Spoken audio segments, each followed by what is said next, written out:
Welcome students, class 11th business studies chapter second continue कर रहे हैं। पार्ट नंबर 32 बिजनेस स्टडीज़ का, class 11th।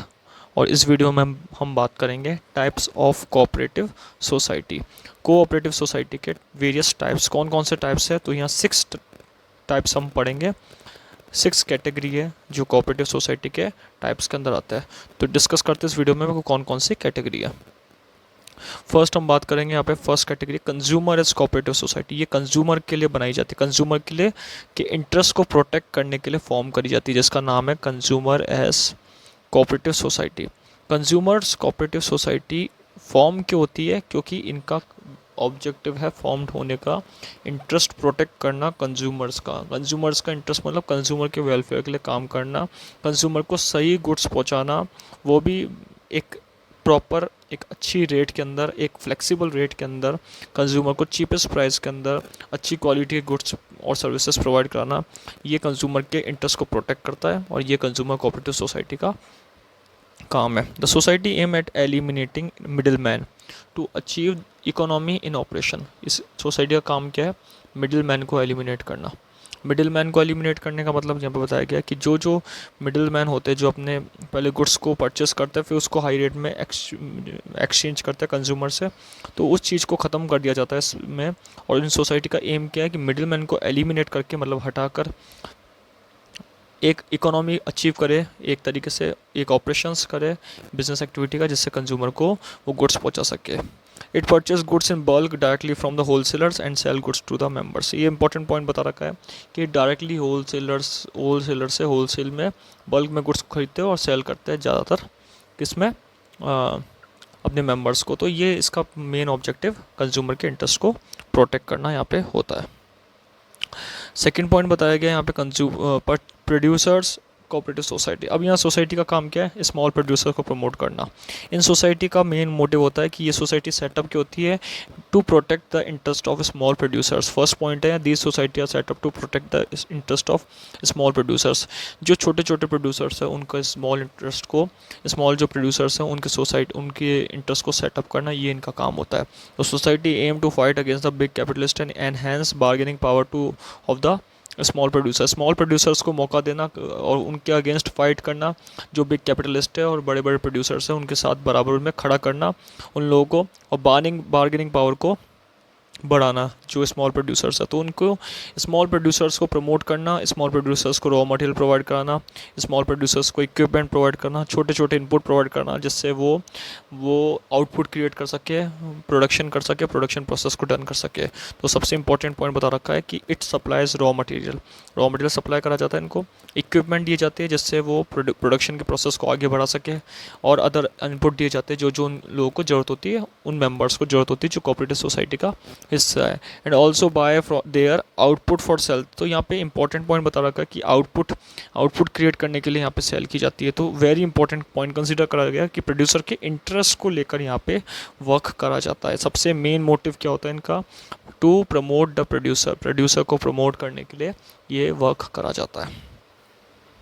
Next point बताया गया third point, marketing cooperative society. Very important point यहाँ पे marketing करने के लिए। अब बात करते हैं मार्केटिंग की, जहाँ कंज्यूमर भी है प्रोड्यूसर भी है।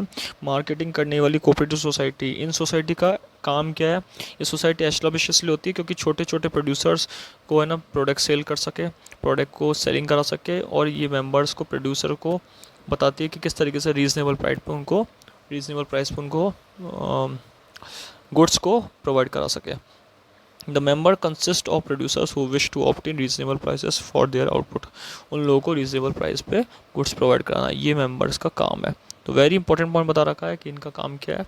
रीजनेबल प्राइस पे गुड्स को प्रोवाइड कराना उन मेंबर्स को जो उनकी, जिन लोगों की ज़रूरत होती है, जिन लोगों को प्रोड्यूसर के द्वारा कंज्यूमर को रीजनेबल प्राइस पे प्रोडक्ट देना, ये मेंबर का काम होता है।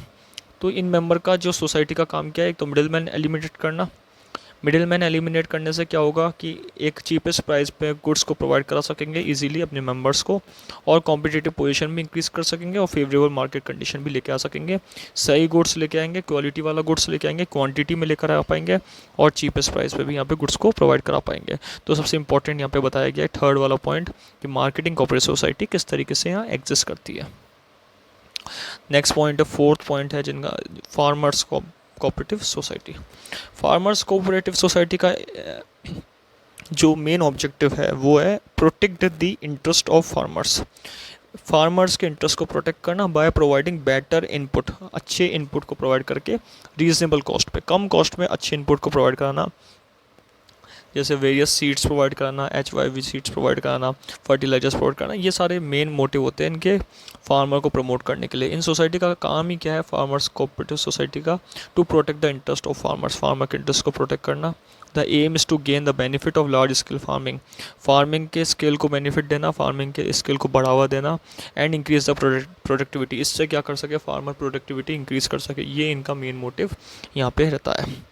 Sir society provide better quality seeds, क्या क्या प्रोवाइड कराती है, better quality seeds, better quality seeds provide कराती है, फर्टिलाइजर्स प्रोवाइड कराती है अपने फार्मर्स को, अपने मेंबर्स को, मशीनरी प्रोवाइड कराती है, अदर मॉडर्न टेक्निक अपना बताती है जिससे वो कल्टीवेशन ऑफ क्रॉप में हिस्सेदारी ले सके। तो सबसे इंपॉर्टेंट पॉइंट बता रखा है फार्मर कोऑपरेटिव सोसाइटी, जिसका काम क्या है, फार्मर्स को इंटरेस्ट को प्रोटेक्ट करना और उनको बढ़ावा देना, उनको आगे बढ़ाना। नेक्स्ट पॉइंट बताया गया यहाँ पे, फिफ्थ पॉइंट है क्रेडिट कोऑपरेटिव सोसाइटी। इनका काम क्या है, इनका मेन मोटिव है क्रेडिट प्रोवाइड कराना। Credit cooperative society are establish for providing easy credit on reasonable terms to the members, कम टाइम पे इजीली क्रेडिट प्रोवाइड करा सके, रीजनेबल क्रेडिट प्रोवाइड करा सके, उधार दे सके कोऑपरेटिव सोसाइटी, ये इनका काम होता है। The aim of society is to protect the members from the exploitation of lenders who charge high rate of interest on loan. ये उनसे बचाता है जो लैंडर्स एक्सप्लॉइट करते हैं, इंटरेस्ट रेट हाई चार्ज करते हैं लोन देने पर, उनसे ये हमें प्रोटेक्ट करता है as a member of credit cooperative society. तो ये एम इनका यही रहता है कि protect the member from the exploitation of lenders. जो बड़े बड़े लैंडर्स होते हैं, जो लैंडलॉर्ड्स होते हैं, वो लोन देते हैं तो उसके ऊपर high rate of interest charge करते हैं, तो उससे ये बचाता है, ये high rate of interest charge करने से बचाता है और है ना उनको उनका एक्सप्लॉइट होने से बचाता है जो क्रेडिट लेते हैं। अभी कैसे क्रेडिट देते हैं, they provide loans to members out of the amount collected as capital and deposit from members and charges low rate of, they provide loan to the members, loan दिया जाता है मेंबर को, उनके डिपॉजिट, जो लोगों के डिपॉजिट आते हैं, जो मेंबर्स के डिपॉजिट आते हैं उनमें से लोन दिया जाता है। ये एक तरीके से कैपिटल में से, डिपॉजिट में से लोन देती है और फिर लो रेट ऑफ इंटरेस्ट चार्ज करके लोन को रिकवर भी करती है। लास्ट पॉइंट बता रखा है कोऑपरेटिव हाउसिंग सोसाइटी। इनका काम क्या होता है, इनका काम है जो लिमिटेड इनकम वाले मेंबर्स हैं उनको हाउसिंग प्रोवाइड कराना, कंस्ट्रक्टेड हाउसेस प्रोवाइड कराना, बने बनाए हाउसेस प्रोवाइड करना रीजनेबल प्राइस पे, ये इनका काम होता है। They are establish to help people with limited income to construct houses at reasonable cost, कम कॉस्ट पे ज़्यादा से ज़्यादा अच्छे, रीजनेबल कॉस्ट पे ज़्यादा से ज़्यादा अच्छे से अच्छे हाउसेस प्रोवाइड कराना, ये इनका काम होता है लिमिटेड इनकम के ऊपर। The aim is to solving the housing problem of the members by constructing houses and giving the option of paying installment। ये इंस्टॉलमेंट वाली फैसिलिटी भी प्रोवाइड कराती है, हाउसिंग प्रॉब्लम सॉल्व करती है मेंबर्स की, उनको बने बनाए बनवा के घर प्रोवाइड कराना, हाउसिंग फैसिलिटी प्रोवाइड कराना, और ऑप्शन भी देती है कि लमसम पेमेंट कर दो या इंस्टॉलमेंट पेमेंट कर दो। लमसम यानी कि एक साथ पेमेंट कर सकते हो या फिर आप इंस्टॉलमेंट में भी पेमेंट कर सकते हो। These society construct flat or provide plot to the members on which the member themselves can construct the houses as per choice। ये दोनों choices प्रोवाइड कराती है, किस तरीके से आप हाउसेस बनवा सकते हैं और किस तरीके से आप फ्लैट भी प्रोवाइड कर सकते हैं।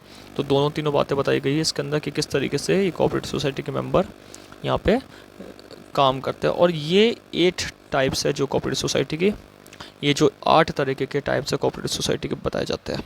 तो इस वीडियो में बात करें types of cooperative society. Thank you.